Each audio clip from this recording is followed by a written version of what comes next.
The facts would have taken place between December and early January. There was talk of replacing Jeffrey Rosen, the acting Minister of Justice, with a certain Jeffrey Clark, then acting head of the Civil Division of the Department of Justice. The latter was receptive to the arguments of the president, who felt he was a victim of fraud in this election, and Jeffrey Clark, if nominated, would have called for the cancellation of the results in some states, including Georgia.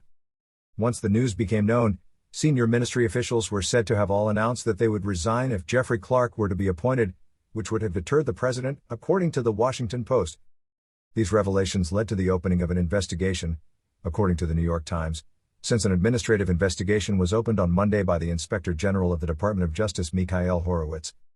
And this is not the only one underway. Another investigation led by the Senate Judiciary Committee has also been launched, the Daily said. Jeffrey Clark, he defends himself in the press. He says he acted within the framework of the law and his words were allegedly distorted by the New York Times.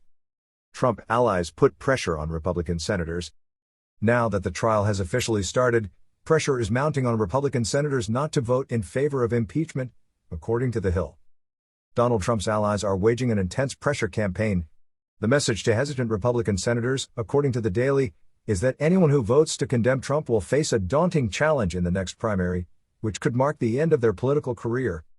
Rob Portman, Republican senator from Ohio, has announced that he will not run for another term, which will allow him to participate in the trial without considering a possible re-election campaign next year, Politico said.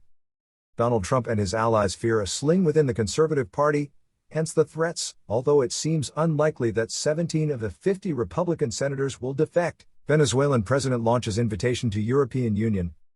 Nicolas Maduro, whose presidency is not recognized by some 50 countries, many of them from the European Union, has invited EU observers to attend the upcoming elections due this year. These are the elections of governors, the Daily 2001 specifies. According to the Venezuelan president, an official invitation should be sent once the date of the poll is fixed by the new National Assembly. An announcement that comes at the same time as differences appear between the Venezuelan opposition and the European Union, details Últimas Noticias, a daily close to power. Also, according to the paper, the 27 foreign ministers of the Union would no longer recognize Juan Guaido as the interim president. Neglect investigation against Brazilian Minister of Health. Is Eduardo Pazuello responsible for the collapse of the health system? This is the question asked by one of the judges of the Brazilian Supreme Court, Ricardo Lewandowski, who announced on Monday the opening of an investigation, details the Daily Odia. It is notably the failures in the supply of oxygen, which had to be imported in the end, that are singled out, the newspaper said. Several ministers must be heard, including the Minister of Health, but no date has yet been put forward, according to G1.